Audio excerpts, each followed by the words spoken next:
Como eu já dizia antes de começar a pregar, de que tudo aquilo que eu vou falar aqui, que você reflita, que você pense antes de chegar a um julgamento.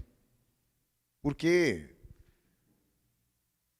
o texto que eu acabei de ler aqui fala exatamente do que se entende no Evangelho de Jesus sobre novo céu e nova terra, tá? E como nunca se discutiu tanto sobre o novo mundo. A pergunta que eu te faço aqui é essa: vem um novo mundo para nós? Um mundo melhor? Um mundo diferente? Você tem uma resposta para isso? Bom, teologicamente e biblicamente, nós temos uma definição. E a definição surge daquele que tem a autoridade teológica e o mérito messiânico, eu me refiro a Jesus. Mas antes de entrar nesse ponto do novo mundo, ou do novo céu e nova terra, existe uma opinião, ou duas vertentes de opinião, que é a filosofia, como também a reforma protestante. A respeito disso, tá? Como que eu defino filosofia? A ciência do homem, do que ele pode falar, não Deus. Ok? E a filosofia define que há uma perspectiva de novo mundo, mas dentro dessa ideia de um mesmo mundo, que se ele se transformar, será por meio de um sistema político ou de ações políticas representada por homens. Ok?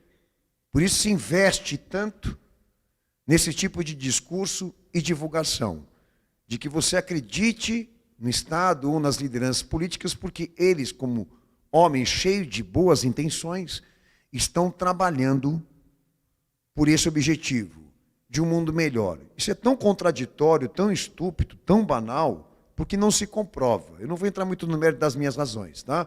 Mas principalmente pela questão da razão política. Porque quem tem poder já tem mais poder. E quer mais poder. Com tudo aquilo que está acontecendo a nível de renovações.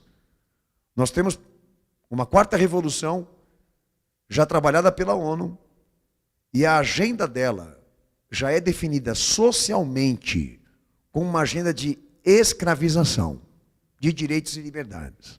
Então o que vem aí politicamente para nós é assustador, mais do que você viveu na pandemia.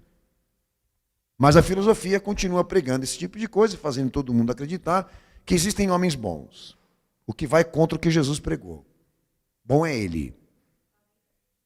Aí vem a reforma. E a reforma protestante. Aí alguns pensam, não, a reforma acertou, pastor. Ela, quando fala do novo mundo, ela fala de maneira correta e bíblica. Não. Por mais que a reforma de Calvino e Lutero, que desembarcou, né, praticamente para dentro de todas as igrejas até o dia de hoje, a reforma sustenta, sim, de que existirá um novo mundo criado através de uma destruição de substâncias. Tá? Eles querem dizer que o novo mundo vem e esse que está aqui destruído, vai ser destruído. Mas quando o novo mundo que Deus for criar vier à existência, ele virá à existência como antes, como era antes, dentro de um formato de civilização. Qual a besteira aqui? Eu acredito que é uma besteira bem pior, porque aqueles acreditam que os homens são capazes de transformar o mundo ou esse mesmo mundo. Mas a reforma é uma besteira maior ainda, o que ela prega. Tá? Porque ela acredita que quando Deus transformar todas as coisas por meio de um juízo, de uma destruição, que ele vai devolver o mundo dentro de um mesmo formato de civilização.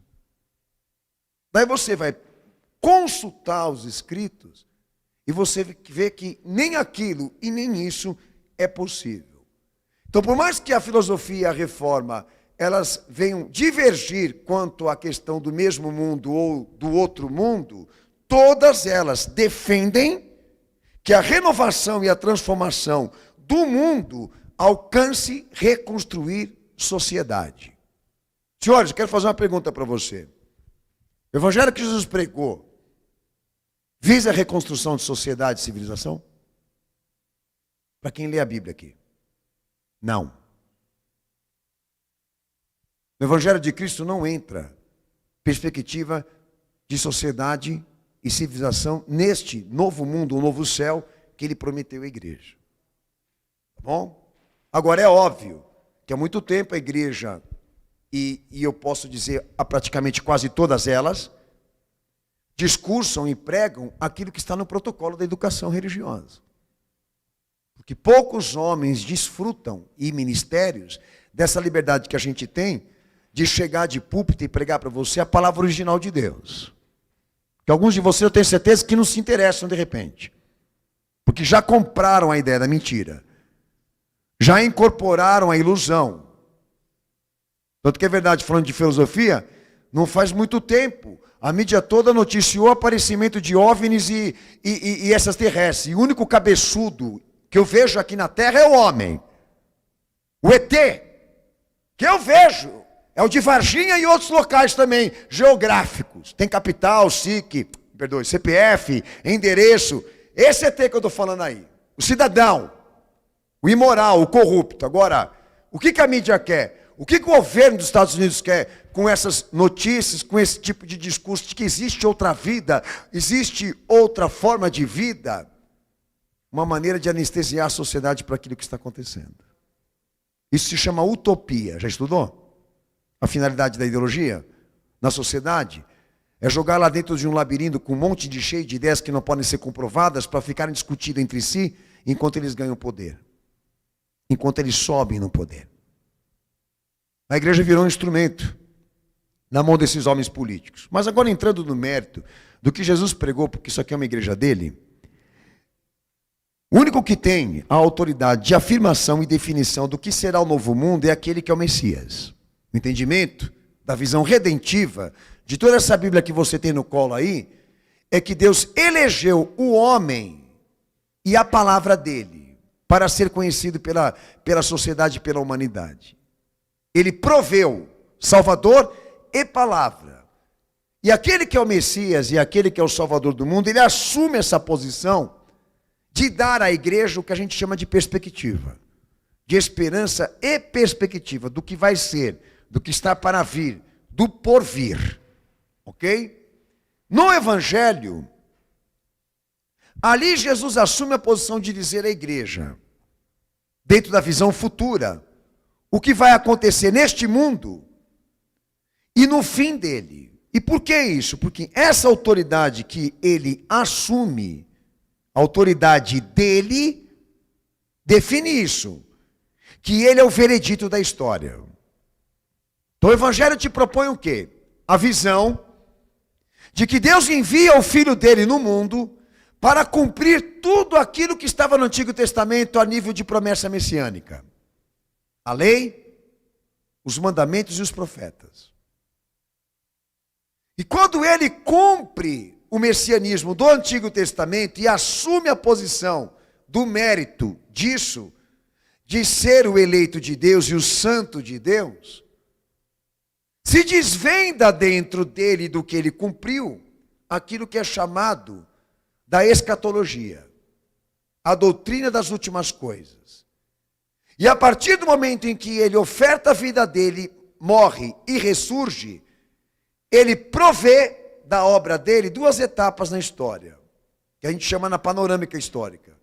A fase da apropriação, que é a fase do evangelismo, do arrependimento e da conversão dos homens, e da consumação, que é o fim da história e o veredito do homem. Esta fase da apropriação e da consumação, ela prega uma coisa: Deus vai dar tempo para todo mundo ouvir.